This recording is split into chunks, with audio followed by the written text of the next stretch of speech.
Good morning, India, and welcome to Gunner Shot. Today we're going to discuss why is China afraid of Japan. And to discuss all this with me is Mr. Shreyar. Shreyar Garu, welcome, and good morning, India. Namaskaram, Ravi Shankar Garu, General Ravi Shankar Garu, and it's always a pleasure to be on Good Morning India. We have a very amazing chemistry, and viewers, please like this video wherever you're watching, whether it is P Gurus or Gunner Shot. Over to you, sir. Yeah, thanks a lot.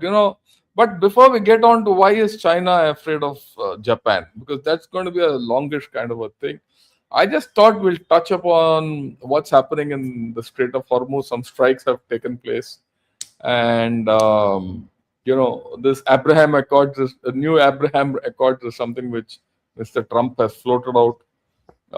Well, your initial views, and then we'll get into graphics and things like that. Yeah. So, viewers, what has happened is two fast boats were caught laying mines in the Strait of Hormuz, and those were taken out by United States. And just for good measure, what they also did was they went and took out a surface-to-air missile station near Bandar Abbas. And I think this is more like a punitive thing. You were being a bad boy because we are about to sign the deal, and the deal says no new mines, and you are going about planting mines, so you have to be wrapped on the knuckles. On top of that, just to tell you that we are serious, go and take out one SAM also, surface to air missile launcher too. So these are all things that US is trying to say, look, by the way, the talks are taking place, I'm told, in Doha, Qatar. It's who's representing US interests, no one knows. Maybe General Shankar knows, but this is where things stand, sir. And Katie Marshall is in Qatar. Yeah, no, he is in China, incidentally. He's off to China. Yeah, he's in China with Shahbaz Sharif. You think he'll let Shahbaz Sharif do everything on his own without being there? He's already there. He might jet back to Qatar by tonight. That's a different story. But when it came to meeting Xi Jinping and all that, he was there with Shahbaz Sharif, so that Shahbaz Sharif doesn't make a loose statement anywhere, and which is not tutelaged by him. Okay, so he is getting back. Look, you raised 2-3 questions. Let me handle it. I mean, well, the strike is on Bandar Abbas. They've destroyed some speedboats and all that who are trying to lay mines. What all you said is right. And talks are going on. Talks are going on what they've reached Qatar. It's not a matter of putting American interests. I think there is a finality about what Mr. Trump has said. I mean, look, I think the red lines as far as USA is concerned open the Strait of Hormuz without any constraint. And the second is that nuclear enrichment has to come out. Those two red lines, I don't think USA is going to relent on. They're far too down the line, whether Iran wants it or not. And now the Iranian team has gone to Qatar. They're going to discuss with Qatar because Qatar, remember, it's always that eternal negotiator. It will negotiate with anyone, right?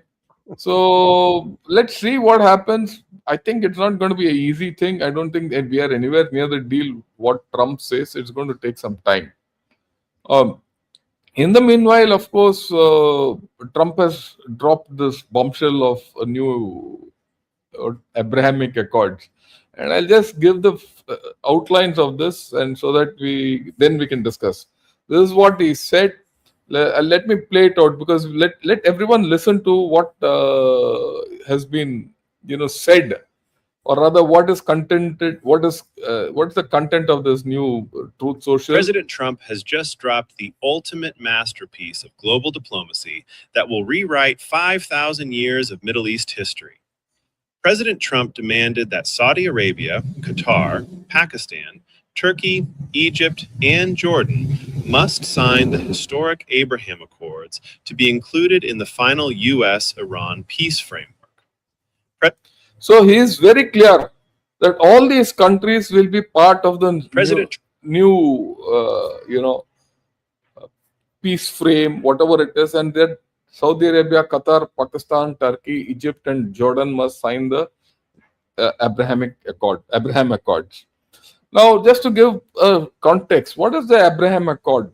It was a deal which was done in 2020 essentially between UAE and Israel, and also Bahrain, Morocco, and Sudan were included. And later in 2025, Kazakhstan also joined in. Sudan, of course, there's a problem there because there is the civil war going on and all. But all these people are part and parcel today of the Abraham Accords, and it has brought a lot of peace, understanding. And before October 7 attacks by Hamas onto Israel, it was expected that Saudi Arabia also will join the Abraham Accords, and that is the reason why, if you think back, Hamas attacked, Israel. Now this whole story has come back again, and Trump has said, "Look, we should make the new Abraham Accords part of this new framework and all that." Why do you think he's made it, and do you think this will have go through all that? And then, of course, we'll discuss the effect on Pakistan. Over to you, Shreyas. Sir, this is absolutely bold from the blue, and it is difficult for the Middle East countries to say no to this. And I'll tell you why, in my opinion. If they say no to this, then basically what happens is America will say, okay, fine, we are walking away from here. We defended you till now. You're on your own. And by the way, you did not recognize Israel, so Israel is not going to come to your immediate help should an immediate help be needed. So what are they going to do? They have no choice. Pakistan may finally be the one also who will recognize Israel, not because they want to recognize Israel, but because Kingdom of Saudi Arabia will say, look, I am recognizing, I want you also to recognize. We're all in this thing together. I think that's what's going to happen. It will happen in stages. Maybe KSA will be the last one to get on board. There's a little bit of ego involved too. And but at the end of the day, if they want protection from the United States, however flawed it may be, if they want protection from USA, I don't see how they can walk away from this. Because till now, there was no war, actual war, where an actual hits to these locations. Look at Qatar. Qatar is practically on its knees. So is Kuwait. So is Bahrain. So that economically they are getting destroyed. I think they will do this thing, sir. Close your nose and do it, is what I would do. I like that. Okay, let's see the first reactions from Saudi. Saudi has said no, it will not do it, and Saudi has made it conditional. He says, ultimate the Palestine question is settled. This will not be done.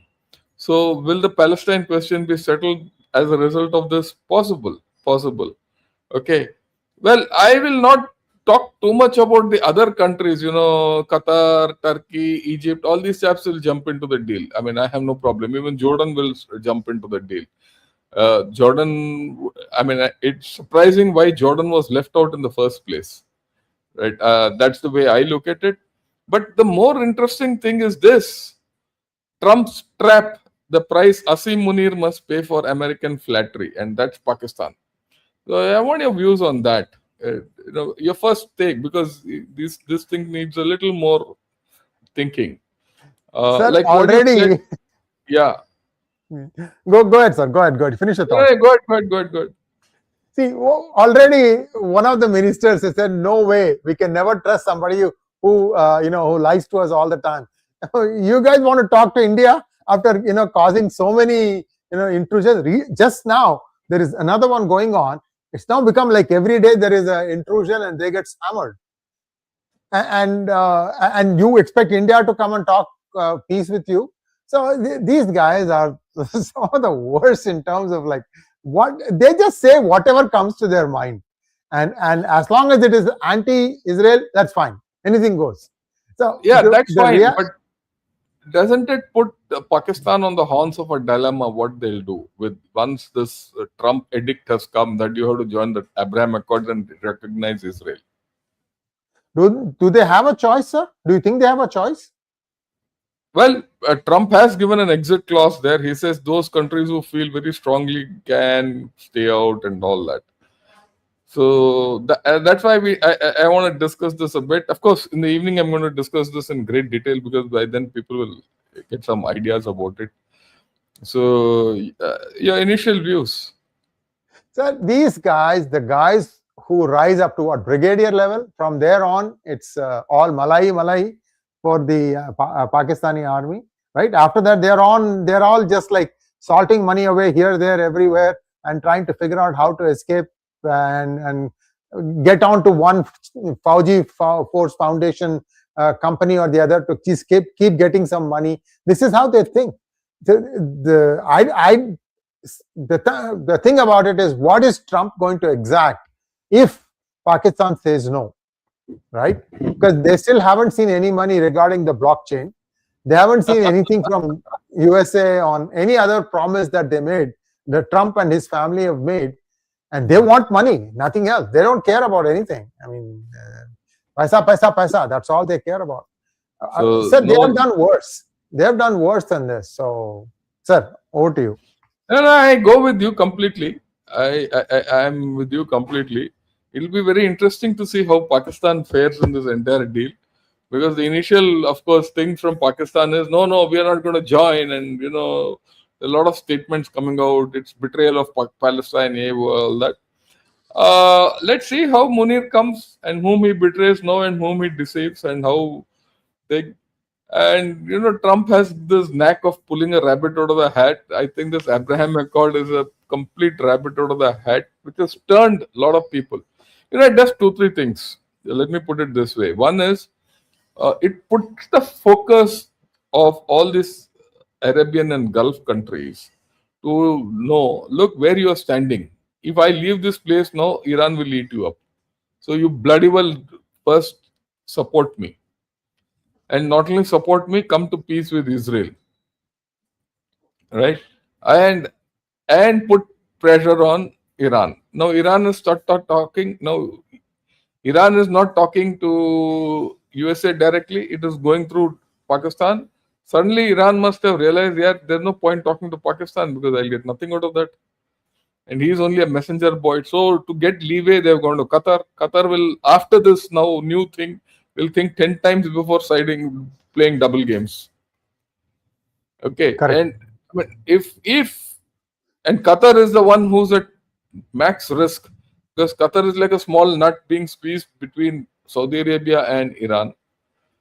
Right. In any case, UAE is out of the deal. They'll say, okay, I'm already in the deal. You want to join? So my guess is Qatar will join. Bahrain is already there. Jordan will join. Egypt will join. Egypt, in any case, has got nothing to do with Israel because they already have the Camp David Accord. So they're coming into, right? So there's nothing left except Saudi Arabia and Pakistan in this.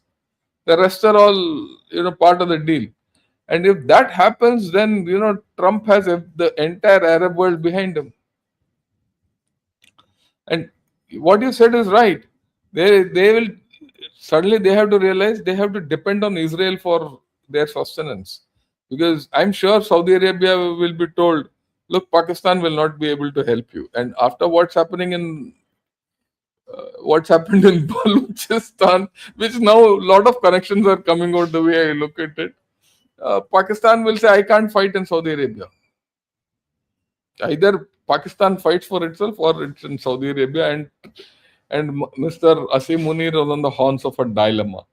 So this is my initial thing, but we need to discuss it maybe today evening or tomorrow or something like that. We'll carry it forward. Anything else on this you have to say? Otherwise, we'll move to Japan. Let's move to Japan.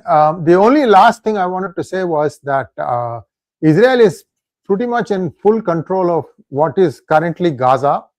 They have full control of that. And I believe that this whole thing, this last minute rabbit, is because of the Zionist lobby in United States, which is really telling Trump, look, we will get you elected through November. We will get you the majority in November. But for that, you need to do this, this, this. One of them is this. It looks like the other thing they did was there was one guy who used to always vote against Trump and from the Republican Party. His name is Thomas Massey. and Trump's candidate defeated him. In fact, there's an interesting statistic. Trump endorsed 37 candidates for various positions in the primaries that ended last week. All 37 won. And it is believed to defeat Massey by a margin of 10,000 votes, the other side, the new candidate, put $35 million. It's not his money. Where did the money come from? So something is going on, sir, in United States, and it's not good. So much money being sloshed about just because they want something in Middle East. But this is what I think, and we can go on to the next topic. Yeah. So a lot of angles left. Some of you are saying, oh, Pakistan has already rejected it. Pakistan minions have rejected it. The government has not rejected it formally, nor has Asim Munir rejected formally. Remember, he will change his thing. And if not, the options are very clear. There's no money. Pakistan has to decide. So anyway, I think today evening I have a thing with Hari Ayar. So we'll discuss this in the evening, but then we'll wait till the evening to see where it goes, because this is a developing story. It's not yet done. Yeah. Right. Now, let's get to this. Why is China afraid of Japan? And I've been making this statement for the past 5-6 days in all discussions with about China. So I must hand it to Shreyarji, because he said, look, why don't we do this tomorrow? So we'll do this. But what prompted you to suggest that this is the topic we should take? Shreyarji. Sir, Japan is one of those few countries which has defeated in the last 150 years both Russia as well as China. And China badly defeated them. And as far as Russia is concerned, they won one war. I think it was 1905. Yeah, so both of these countries are a little nervous about Japan, because Japan has a very last man down fighting. They don't know how to surrender. That's why they dropped the atom bombs, because they kept seeing the Japanese were just willing to die rather than surrender. But that kind of fierce fighting, these people are not used to, neither Russians nor Chinese. And if you look at China's history, right, why did Mao win in the end? It was because Chiang Kai-shek got tired battling Japan all the way through the years leading up to the Second World War. And Kuomintang was completely tired and burnt out. And these guys stayed away. They would join for a few years, then they would go away. Join for a few years, go away. And civil war will just keep on going. Finally, this guy did this great march, long march, and he went and took his minions and stayed near Russia just in case something happens, right? Then after that, because Chiang Kai-shek's troops were tired, and plus Chiang Kai-shek's son was being held hostage by Joseph Stalin. It's not like, Mao Zedong just like that won because he had a superior army. No. It's just that America stopped caring about all this because the atom bomb was a big deal for America. They started feeling guilty as to what they did to Japan. So that's why I wanted to talk about this, because many people don't know how much of what a fierce warrior nation Japan is, and why United States mandated that Japan will not have its own army, right? It's only recently that they have relaxed all those things. The constitution has also been changed to allow them to have an army. But you see how that thing goes. Sir, back to you. That's why it's important. Yeah. What we'll do is we'll do it in 3 parts. The first part, we'll discuss the latest situation. The second part will go into a bit of a history, and people need to understand the context. And then the third part, we'll look at something called Japanification, right? Japanification of China. So we'll look at all these 3 things. They might seem isolated, but they are completely connected with each other. Okay. So let me go through that, and at each part I'll write. Now, like what Shreyarji said, that Japan has a huge maritime combat tradition. It is not only that they had a tradition fighting Russia and China, they also Second World War. Who can forget Pearl Harbor or the Battle of Midway, the Ridgeway, everything, all those. And Interestingly, today we are talking of aircraft carriers 1, 2, and all that. Japan lost 25 aircraft carriers in Second World War, and 21 of them were sunk. Today Pakistan celebrates by downing one or two aircraft of India and say they've won Op Sindoor. Just think of this. And it is not as if US didn't suffer losses. US also suffered equal losses. If you see the roll call in Pearl Harbor, it's an eye opener, right? And then technology. All said and done, Japanese have technology, whether you like it or not. They have some of the best technology, and what they're technology competent, no one can touch them. Their economy, very often people forget. For a long time, Japan was the number two economy. It also, like China, threatened to take over the number one economy tag in the last century. And its economy is still strong. It has its problems. It is still strong. Okay.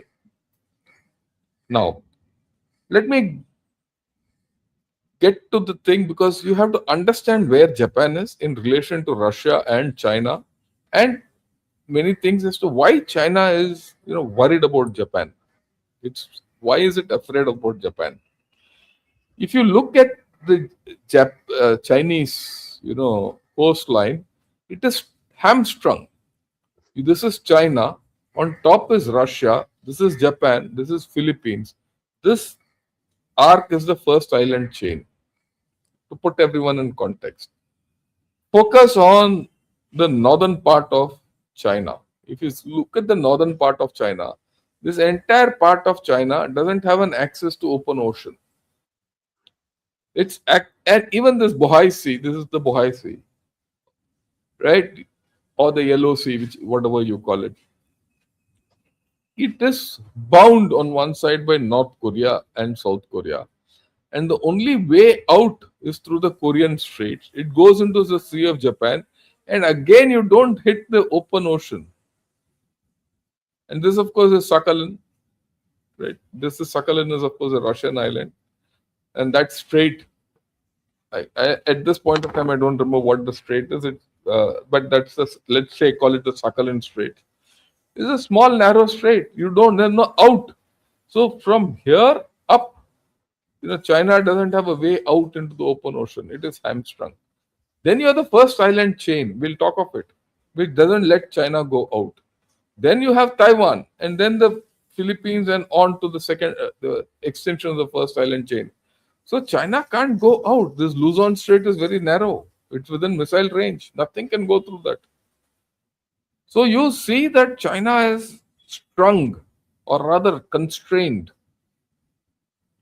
And it is Japan which dominates the north part of China. And before I go further, if you read Chinese military people, they talk of four threats. We talk of a threat from Pakistan or China, and a collusive threat and two-sided threat and all that. China looks at it four threats. This is something which few people understand.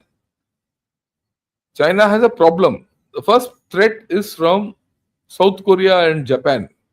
This, from the Koreas and Japan. The second threat is American forces acting in concert with Taiwan. The third is America, Australia, Philippines, and all in South China Sea, because this affects southern China, and this is, of course, Hainan. This is the most prosperous part. This entire belt is the most prosperous belt. Their most prosperous belt can be affected by Japan and Philippines. Everyone thinks of China going out and attacking others, but China has defensive problems, and their fourth front is the Himalayan front. And they have something called the chain reaction. That's the thinking.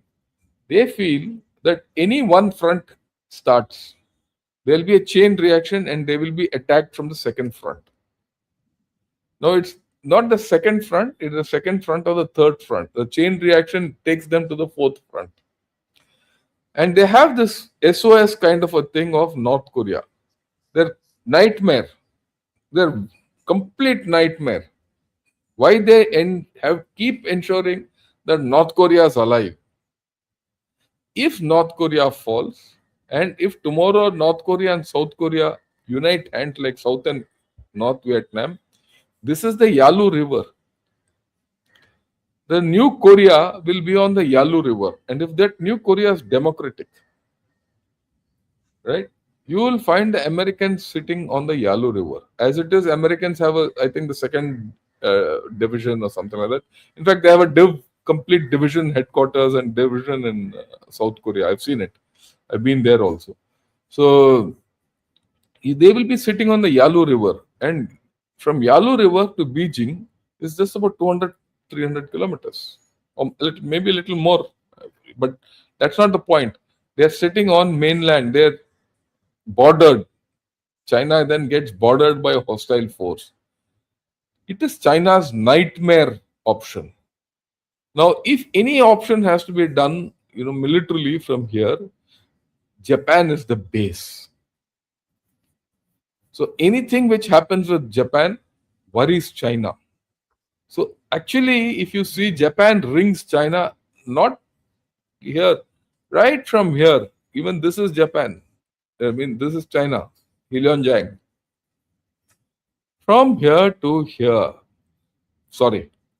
almost 50 to 60% of Japan's coastline, 50 to 60% China's of coastline. coastline is dominated by Japan. This is something which people have to understand. Why is China afraid of Japan? This is the reason. Japan does not allow China to go out. Okay, let's look at it a little in detail.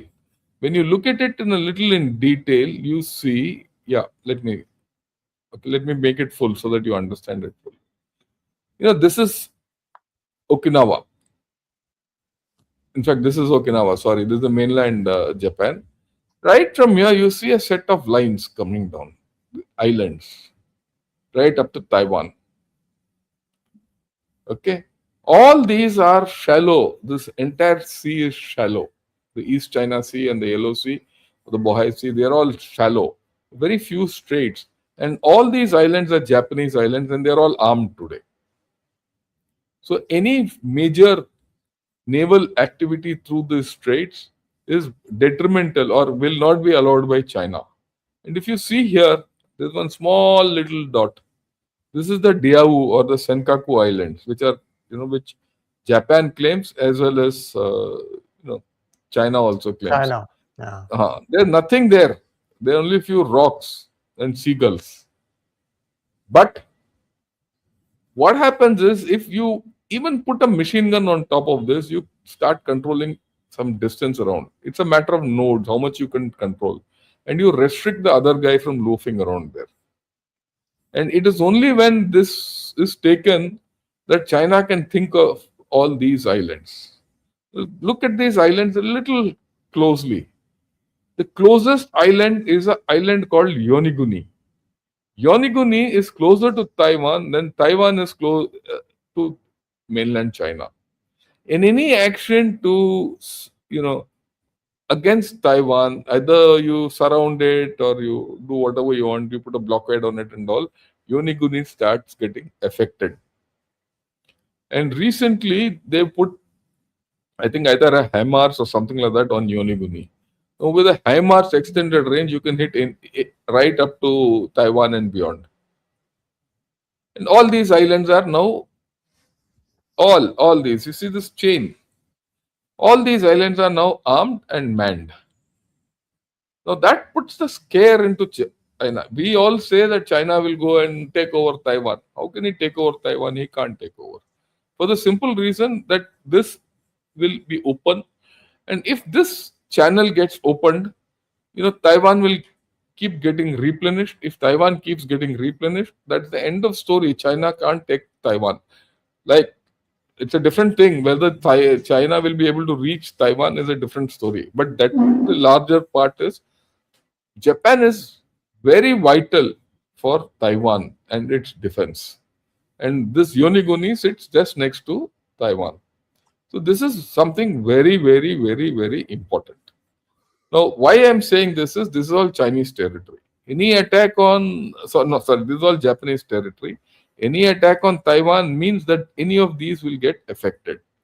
The present problems comes from this. Keep this picture at the back of your mind when we go now ahead and talk. Okay. Now, this was in, just after Sanai Takeshi took over, right?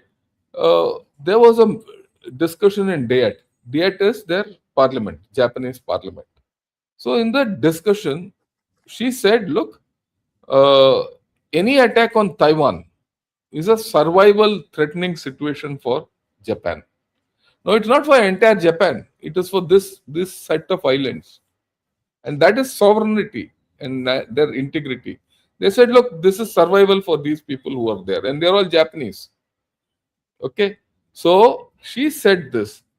Now, the moment she said this, it's a survival threatening thing that is defensive. So it prompted the Diet to say we should take steps for collective self-defense and enhance our security. We cannot allow this to fall in the lap of China. Because now that self-defense mechanism was put up. Now, the moment she said this, there's this chap called Zhu Jian. Who was Zhu Jian? Zhu Jian was a counselor of China in Japan. He put it on the Twitter. He put it, the filthy head of that. This is exactly the word. The filthy head that recklessly sticks itself in must be cut off without a moment's hesitation. Are you prepared for that? In what he actually meant was, we're going to cut your head off. And he made it personal against Sanai Takaichi. This is last year. Somewhere in August last year. Okay. Then it followed up in the Munich Security Conference. Wang Yi went and stated that, what she said directly challenges China's sovereignty. In a sense, she also said that, we cannot let Taiwan fall. That's the essence. Two things. It's a threatening thing for us. If it is threatening for us, I have to go to the help of Taiwan. The moment she says Japan has to help Taiwan out in case of an eventuality, now it is interfering in China's plans. It has already interfered actually. And one of the major reasons why Taiwan is out of question, not even 27, not even up to 47. Right? It's out. Taiwan is out of China. That I've said this about 5-6 years back. I'm repeating it again. So in the Munich Security Conference, he said that her remarks directly challenged China's sovereignty and that Japan's ambitions to invade and colonize Taiwan remain unabated. Why is this? Invade and colonize Taiwan? Because Japan occupied Taiwan long back. It was only in the San Francisco Treaty after the Second World War that Taiwan was allowed to go back into its self-governed mode where it is today. It was Japanese occupation from long. Okay. So now this put the ants, both these things, what this counselor chap said and what Wang Yi said, and when you say Wang Yi, everyone, the Chinese security establishment. Okay. Then China started to cancel all exchanges with Japan. Academics, all those singers, travel, business, everything.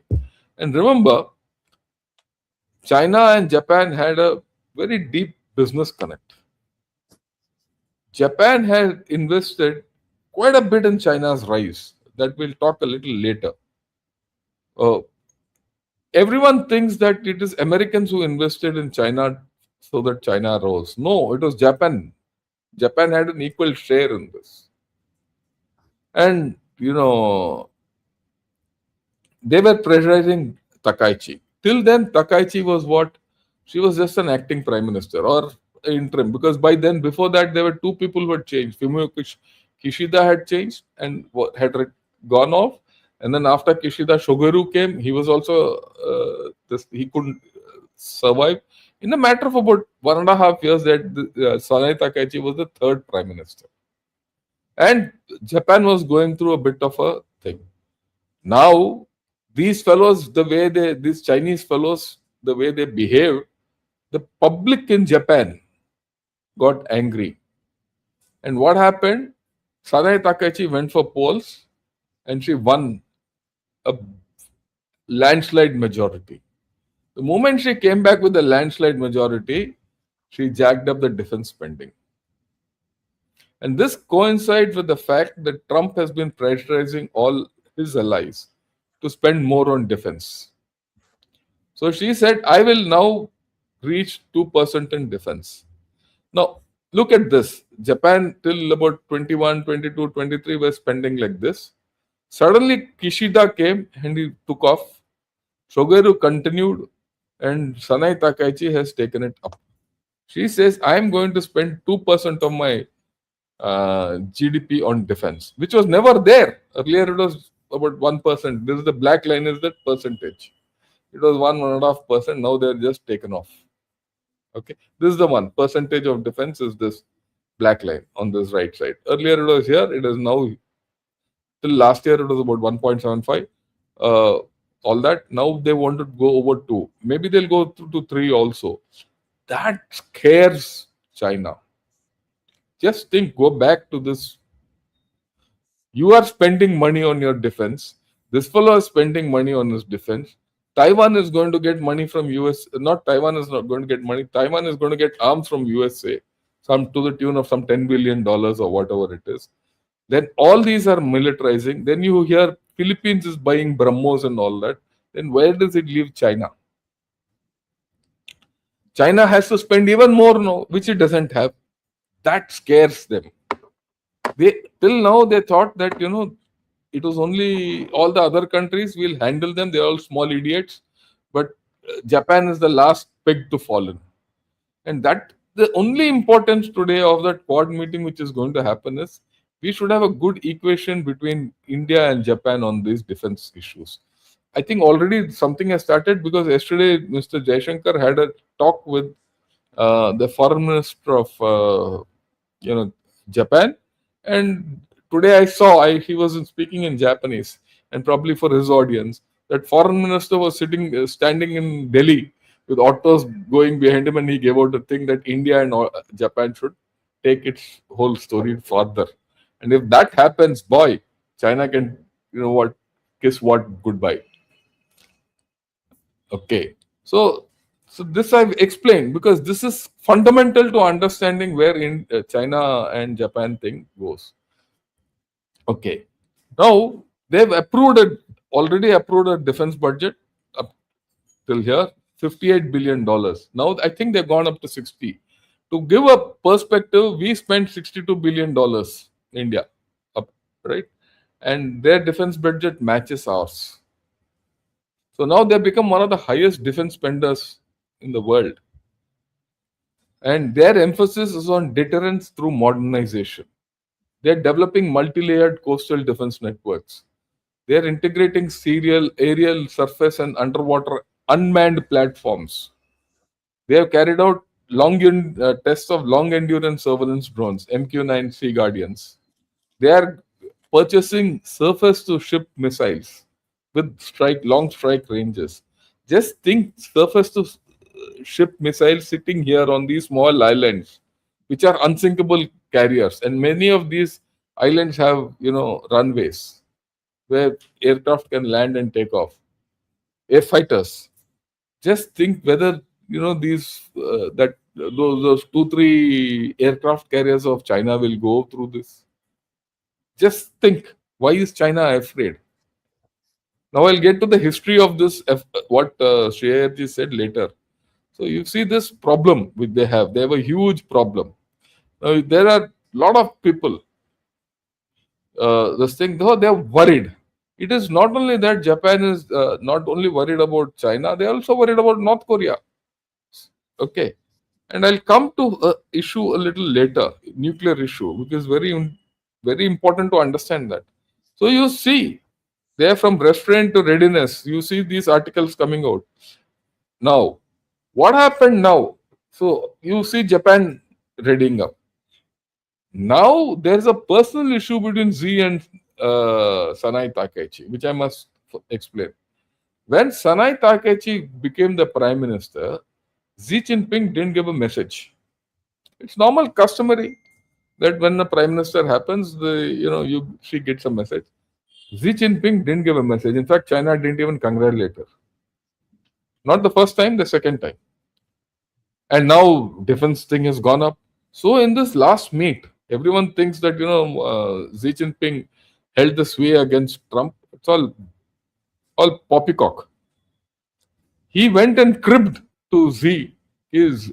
Japan is now upped its defense and all that, and you should not allow it to do that. You should not allow Taiwan. So it's not only an issue of Taiwan, even of Japan. So you see that, and what did Trump do? Trump maintained strategic ambiguity on Taiwan. He didn't give Xi Jinping an inch. And Trump, the moment he got up on the plane, he spoke to Sanai Takaichi from the plane itself. He said, "Look, this fellow is cribbing. You do what you want." I'm sure he would have said, "You do what you want, any help you want, I'll give you." I mean, this is common. And after all, Trump also wants investment from Japan. He wants many things from Japan, and Japan is prepared to spend money. And Japan, if it spends money, will buy American arms only. That's all those trials are going off American arms. Okay. And so, why will Trump not do? Trump would have told whatever he discussed with Xi, he would have told Sanai Takaichi. So, China is in a pickle. It's in a huge pickle. And people think that China is going to dictate the world order and all. It's going to dictate nothing. Let me be very clear about it. It cannot dictate itself also. So, this is where it is. And of course, this has come out officially through Kyodo News. Xi Jinping names and criticizes Prime Minister Takaichi in US-China talks, and Trump defends her openly. And because why? While Taiwan and USA might not be allied partners, China, Japan, and USA are ally partners. And as per that alliance, the nuclear umbrella has to be provided by USA, and USA is duty bound to come to Japan's assistance if anything happens. Also remember, today Japan is buying, American weapons and all that as part of its self-defense exercises. They are also trying to amend their constitution because of the Chinese threat. And tomorrow they might make their own aircraft, they might make their own everything because they have technology. I told you in the beginning only, they have complete technology. They don't have to look to anyone for technology. So, of course, there are articles coming out why Japan and China will struggle to end their feud. Till such time Xi Jinping is there, and till such time Sanai Takaichi is there, and she's very strong today and quite permanent, there will be friction between Japan and China. Okay. And next thing is why Japan and South Korea won't go nuclear. The fact that people are discussing that they will go nuclear or not itself indicates the fact that there is a thinking that we should go nuclear. Now, the point is, this is not new. For the past 3 years, I've been reading. There is public opinion in South Korea which says we should go nuclear. Public opinion. Why they are not going nuclear is probably because of America. I'm talking of South Korea. That movement has started in Japan also. Okay, because of China. Now, if China wants to have 500 nuclear warheads or 1,000 nuclear warheads, it sounds great. Right? And if Japan starts this off, they have a problem. China. Why? Because Japan already has enough nuclear material to make 400 to 500 warheads. They have the technology. They've been operating, nuclear reactors from I don't know when. And many of these are the ones which give you plutonium, fast breeder varieties. So all that plutonium is being stocked. I don't know whether Japan and USA have a equation between them where Japan is giving plutonium to USA for their nuclear weapons. But today, if Japan wants to make nuclear weapons, they can make. Okay, right. For the first time since 1945, Japan can strike China, and Xi Jinping is the chap who made it happen. Xi Jinping is the man who's put China in this pickle. See, just think. We think China is strong. I've told you they face four fronts. Their tail can be caught from any front. And if you see that, why have all these people spent so much money on their defenses? Because China militarized itself and threatened everyone. Today, everyone is now threatening China back, and they're feeling the heat. So we have to understand that don't think Xi Jinping has been an aggressive guy and all. I think he's been actually a stupid guy. He's been stupid to the nth degree. And he's built military without capabilities. Okay.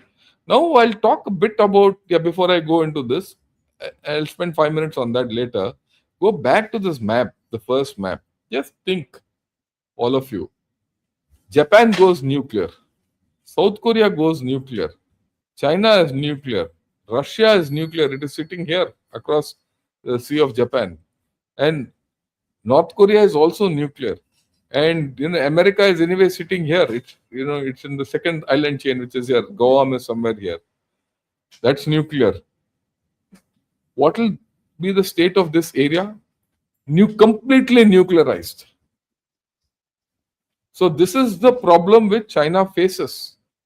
That it faces a potentially, I won't say potential, it faces a conventional threat which is increasing, which it cannot break out of.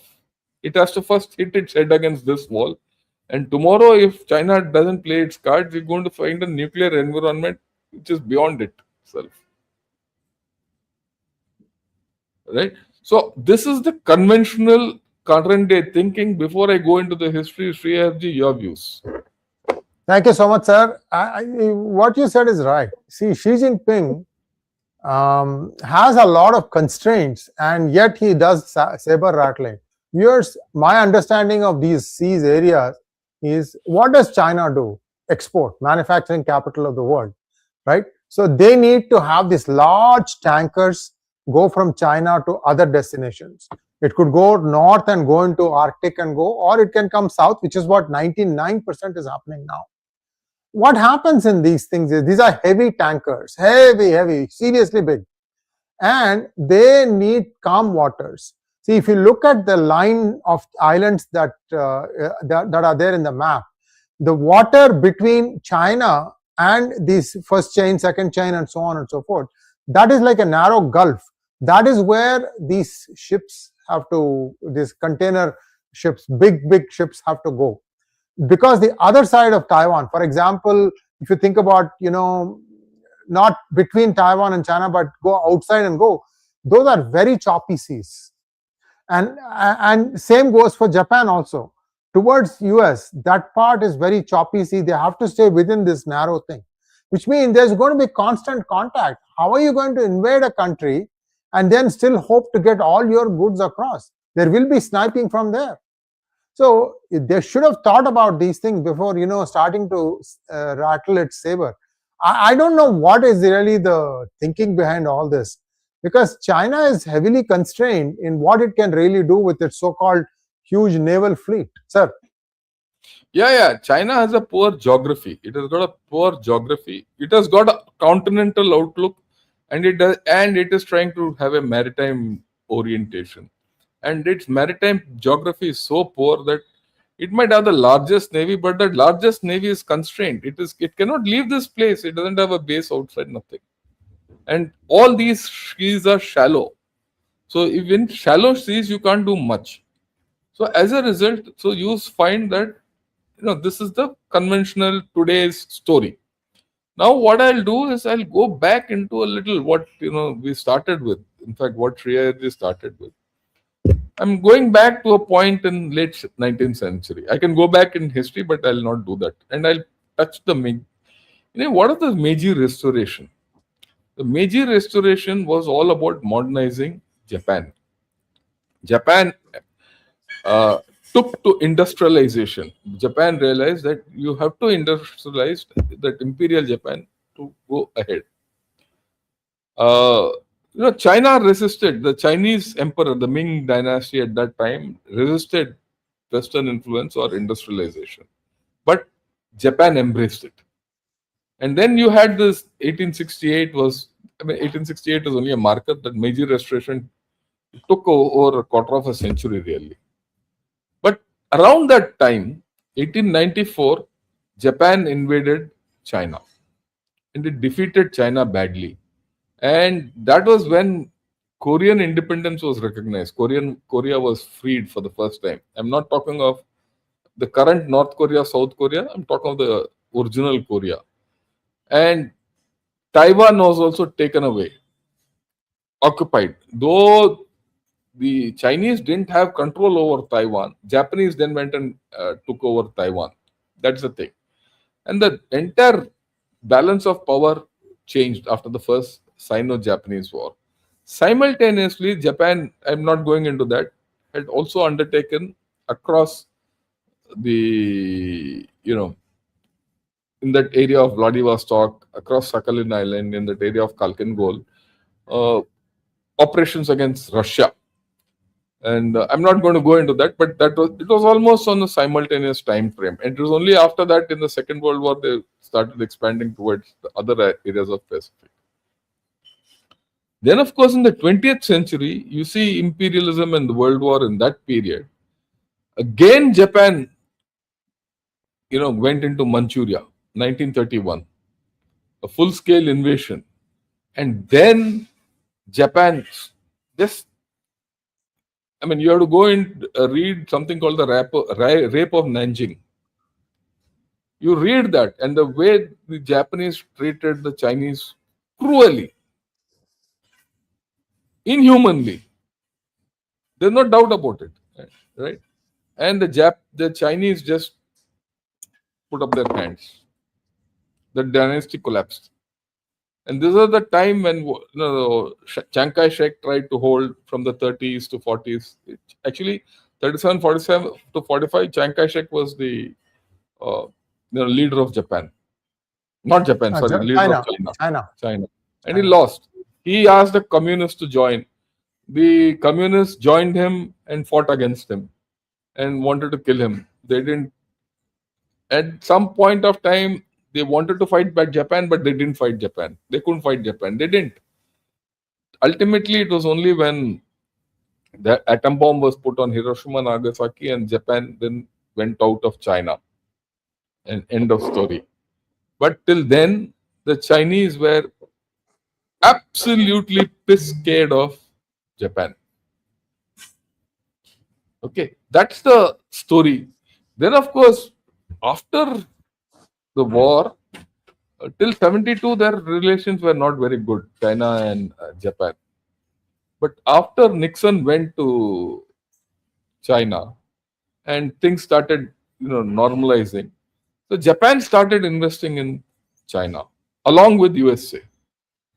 USA didn't invest directly. The USA allowed Japan to go. It was actually Japan which invested into China, and the economic rise then followed. A large part of Chinese growth is due to Japan, which not many people know. Everyone says you think that the West invested into Japan, into China. No, it was Japan. Even Korea invested for what it was worth. And even Taiwan invested into Japan, mainland Japan. And that's how they grow. Mainland China, sir. Mainland China. Mainland China. And so mainland now China, because Xi Jinping took off on a different direction. That's why I call him a fool. Xi Jinping is a fool. He's actually ruined China. Whatever China was, he's finished it off. So China will never be a power. It's nice to say, oh, everyone is coming to me and I'm the king of the world. But if you see, you analyze his current status, and I have not spoken of other things. You see that things are in a bad state.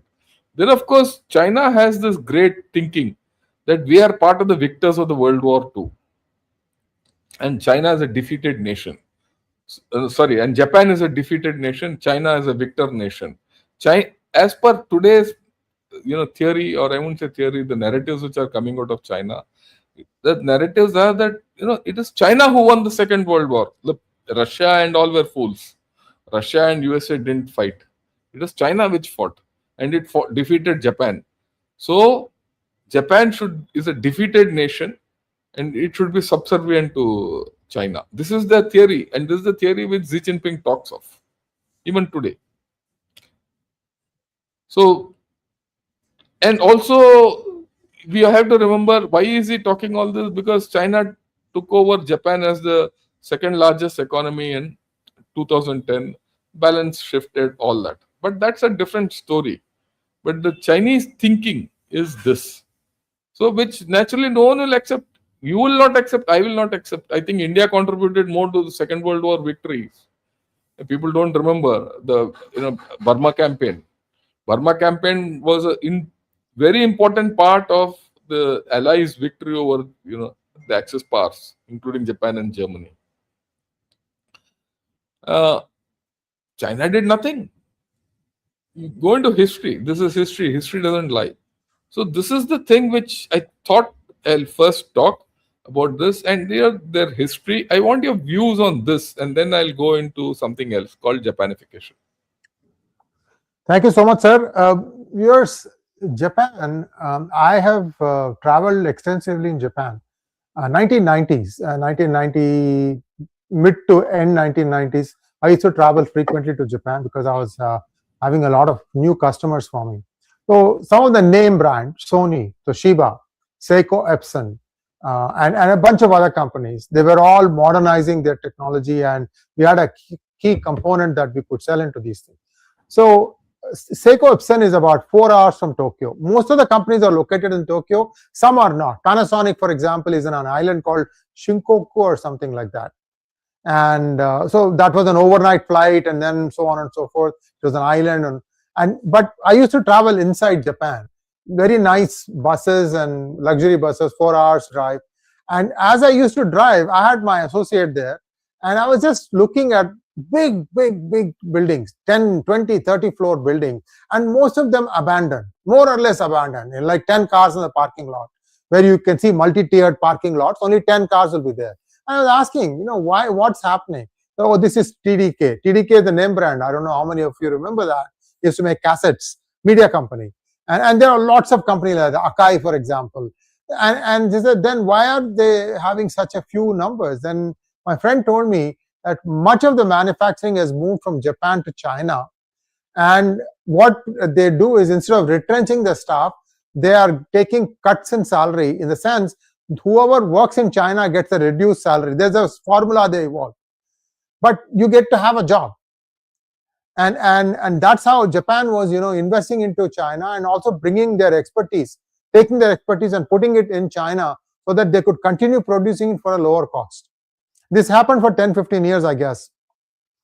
Only now China has pushed them, or Japan itself said, okay, it is no more safe to be in China. All these things are being pulled out. I'm just looking at my segment of products and the companies that I knew of. So you can imagine, and sir, Japan's industrialization is way advanced. That I completely agree with you. Even in 90s, when I used to go to hotels, the way the lifts were designed, everything, so much thought goes into every little thing in your life.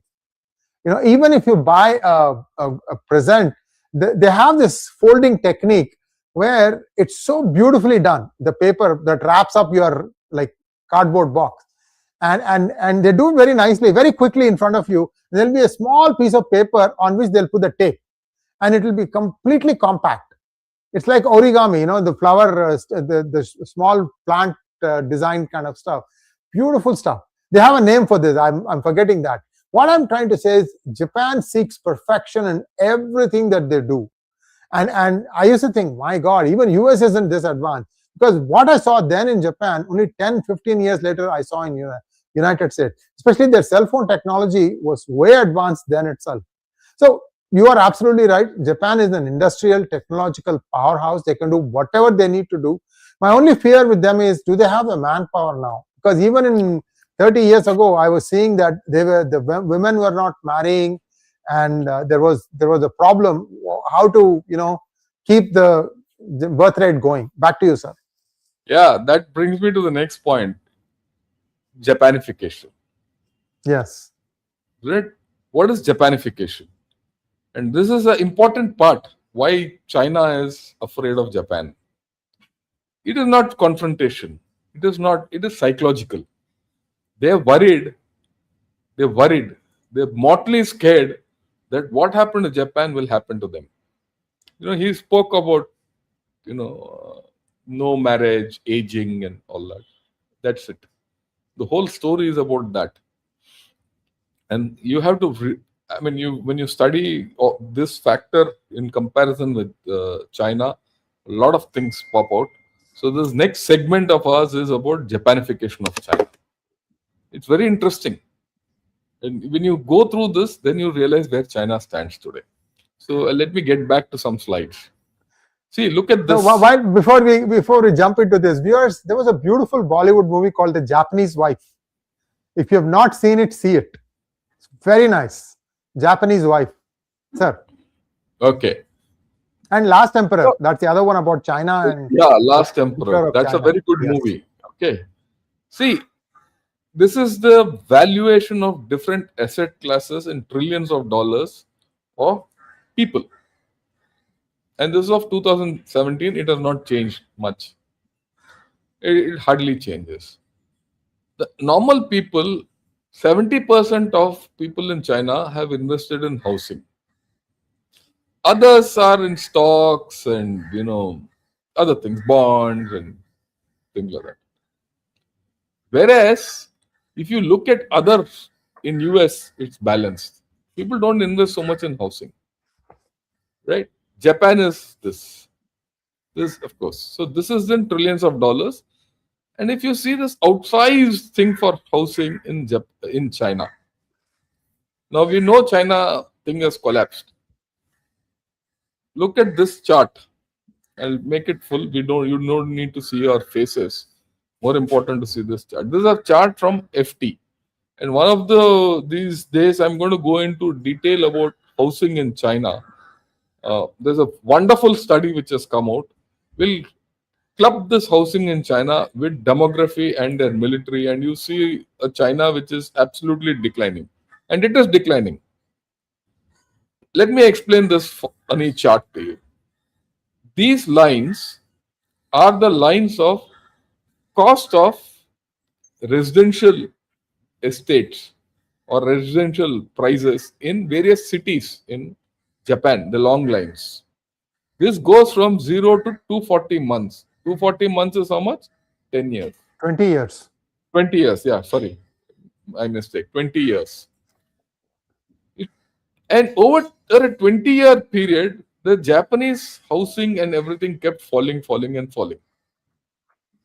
These short ones are the cities in China.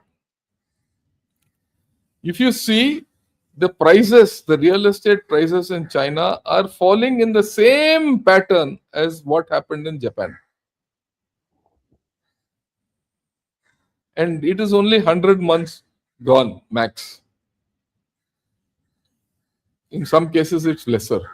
So they will follow. So what this tells you is, this is Japanification stage 1. Or the first, I won't say stage 1, this is the stage much later. So what is going to happen tomorrow in China is that these prices are going to fall and fall and fall.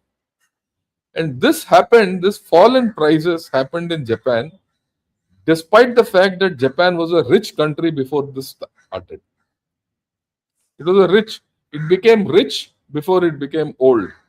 China is becoming old before it has become rich. And you see these are going down and down. So next, this is a graph which I keep showing on and off. Now, this is the line, Japanese line, when this started, when this whole thing started, this Japanese line and the Chinese line have been overlapped with the US line. The US line is the green line, and the red line is the Chinese line. In Japan, the thing went down like this. It went down like this, went down like this. And this is the global financial crisis. Just before that, it went up, again went down, kept going down, and now it's gone up a little. Okay, this is when the Japanese bubble burst and all that. I'll come to it in a little different manner a little later. And I'll explain to you what this whole story happened in Japan. This is the Chinese graph. It went down in the global financial crisis, came up, and then it's going down. Actually speaking, it is following this line. It is in this phase.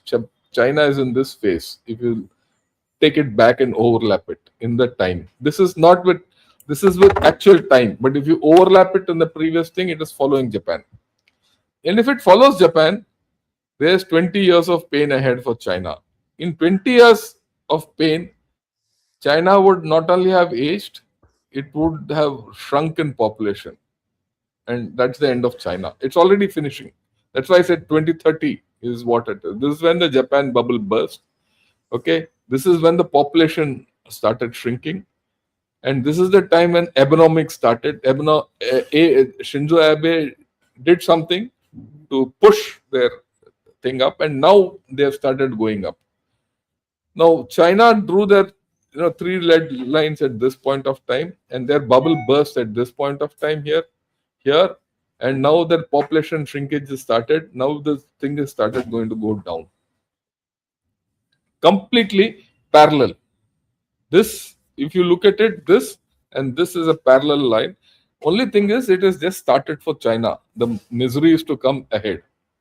Okay. This is the way Japanese growth went. Earlier, it was hitting 9% growth, just like China. Then it came down to 3-4% growth in this period. Then it came down to a period of deflation. My guess is China is somewhere in this period, and that next 10-15 years, it will keep deflating. Okay. This is where it is. It has left that 9% growth. It is no more in the 3 to 4% growth. Though they claim it, they are already started deflating. They're somewhere in this 1% kind of a thing, or maybe here they've entered this phase. So let us see where it happens. And if you see, this is the population structure for China. This is the population structure for Japan. If you close your eyes and open, and you'll see graphs are identical. Identical. Only the time frame here is different, and the time frame here is different. This is happening here, and this is happening before. This happened in 1970. For them, it is happening in 2010, peak population. This is the peak population. 40 years later. Okay. So, identical. Yeah. So, you see the fate of China and the trajectory of China is going absolutely similar to that of Japan. The only thing is, its demography is worse off. It is not rich. The only plus point they have is they have a huge economy which can take shocks and revive, provided they have a good leader, which they don't have. So, the normal Chinese see what's happening in Japan, and they know what's going to happen to them. That makes them more afraid than otherwise. Your views on this, then we'll take a few questions. I wonder where India will be. I think India has still not hit this, but there is going to be some population shrinkage. I think 2050 or 2060, India will also start seeing something similar. But nothing like this. I've done this. Maybe next time we'll do this. We might just do one on demography one of these days. Yeah. Let's do that. Okay, just the demographic comparisons. We are nowhere near this. We will never be, I'm making a statement, we will never be in a situation where China is today. We are having problems in the southern states. There's no doubt about it. And interestingly, there are some chief ministers who are already giving huge incentives for the second and the third child. Chandrababu Naidu has started it. Stalin used to speak of it earlier. I'm sure Vijay will, once he finds his feet, they'll start talking. Sooner or later, Ravindra Reddy in Telangana will also start speaking. People have started speaking of this. Yeah, over to you, sir. The main takeaway there is that China, even though it has become the manufacturing powerhouse, it cannot match Japan in its technology. China has become what it has become by primarily copying stuff. Okay, they haven't done anything from ground up. On the other hand, Japan did take initial stuff from United States. That was in the 45 to 55 when they were, they were completely on their knees, and US kind of helped them get up and walk. But then they had companies like Sony, Toshiba, National Panasonic, Matsushita, and so on and so forth. All of them took existing products and made them better. I don't know how many of you have owned Walkman. My biggest most prized possession was a Walkman. I had a Walkman. It was just about 2 millimeters bigger than the size of a cassette, General Shankar. Cassette size we can all imagine, right? It was just 1 or 2 millimeters around it. That's it. It had the flattest driver that I could think of, because there's a motor that has to drive there's a give reel and there's a take reel for a cassette player. Amazing technology. That's what they were really, really good at. And their huge boost came, surprise, surprise, because of the 1973 oil crisis. Before that, Americans used to drive boats on roads because they would give like 5 miles to a gallon, 6 miles to a gallon. But people wanted to really ride a comfortable ride. And 73 hit. Prices went up like 100% or something to that of that nature. Luckily, Japan was at the right place at the right time. They just started making cars. The cars were smaller. They gave you more mileage, but they were one technology behind. In the sense, Japanese cars were stick shift. They were not automatic to start with. Yes. But the people were willing to do that because Japanese cars were half the price. And the maintenance was a lot lower because they consumed so much less gas. So that really made Japan take off. Just wanted to mention that, sir. Yeah. So I'm done. Can we take some questions? Yeah, go to questions now. Yeah. I just want to put something which John Doe, who's been following me from then, he says, the Achilles heel of CCP is the Chinese people, General Shankar Sarkar 2022. That's the time when I really realized that China will not recover. And China has no threat to anyone. China's biggest threat is China. I'm making a statement. China doesn't need a threat. It is a threat to itself. And that's how it is through history. If you read the history of China, China has destroyed itself. Through their empire, through CCP, which is also an empire. I view the CCP rule as an empire. And so this will go. It's a matter of time. That's about all.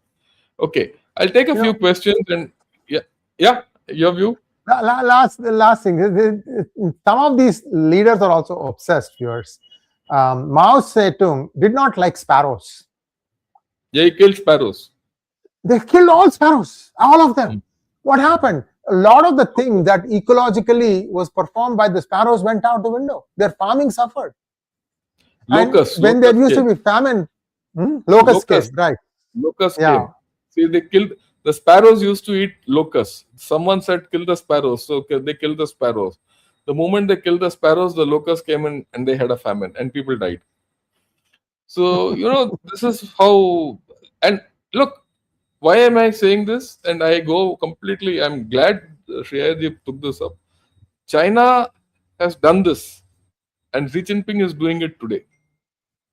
Xi Jinping is doing exactly what Mao did. He's killing China. Right? So maybe one of these days I'll explain to you how Xi Jinping is killing China. That's a different story. And that's also an interesting thing which we can take up in the morning. Right? Right. I'll take only a few start questions because otherwise we've already spent a lot of time. Thanks a lot, Gopalnath, for becoming a member. Then why no one is talking about the royal snub that made Marco Rubio had to land in Calcutta, which indicates deterioration of the Indo-US ties. Yeah, yeah, we spoke of it yesterday. It's not really that. It's not really that.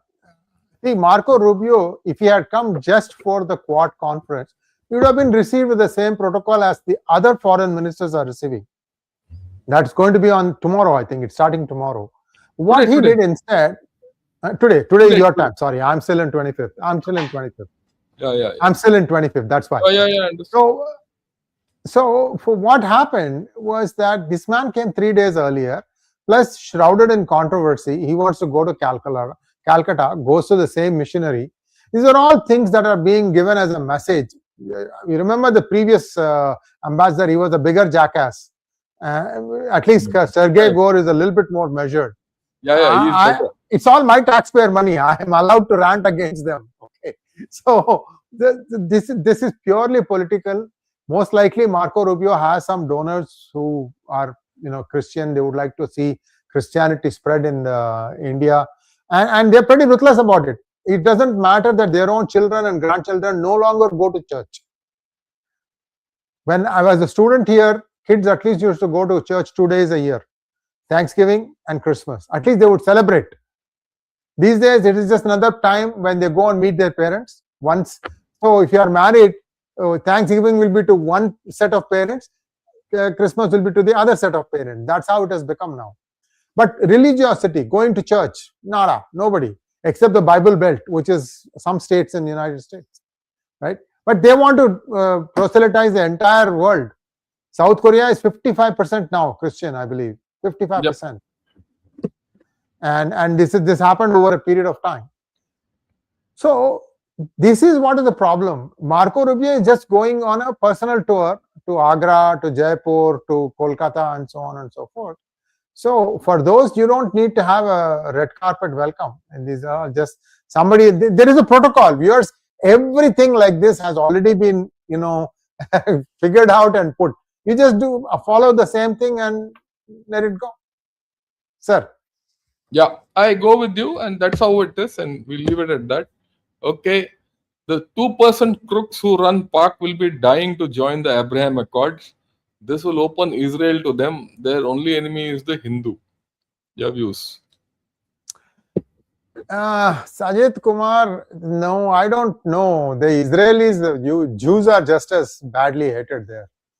This is the obsession, because in fact, in the pecking order, Hanud is less, Yahud is above you.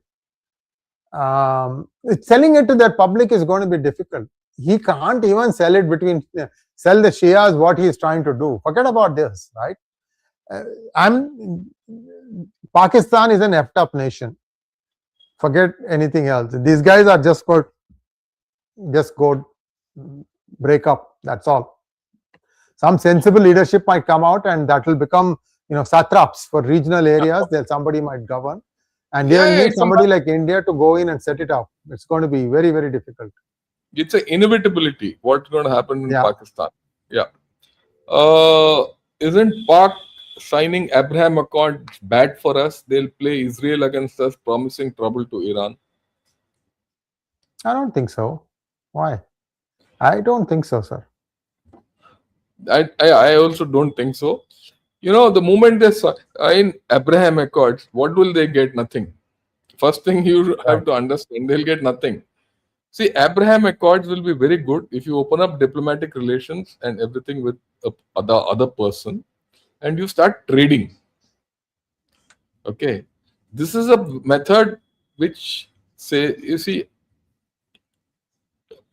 Pakistan getting recognizing Israel is a method of that board of peace. Look, Trump has not left that board of peace. He'll come back to that some way, right? And it gives legitimacy. My bet is that this fellow will take it, Asim Munir. Right. It will give him legitimacy, and he wants to become the president. Please remember this. What he'll do with the presidency is a different thing. He'll, that, right? But there are things. It's not bad for us. We will have a new set of challenges. Nothing which happens in Pakistan is good for us. That That's a fundamental thing. Anything which happens in Pakistan is bad for us. So having said that, we'll see how to handle this whole situation, because it will change dynamics. How the dynamics change everything, we will see. It might become like what you said, it might be worse for us, but we'll see how it goes. You have anything else to say, sir? Because I'm No, not going to take it was a wonderful. It was a wonderful session, sir. Viewers, go back and look at some of these sections. General Shankar has captured it beautifully. What has been happening? There's a historic perspective to all this stuff. So please do watch it wherever you are and share it among friends and relatives. All these things are going to come to the fore. Trust me. Everything is going to be hashed out, because if you don't read your history, then you're going to repeat it. At least read it so that it doesn't get repeated. Thank you so much, sir. Thanks for giving me this opportunity to join you. Thanks a lot, and have a great day, and Jai Hind to everyone.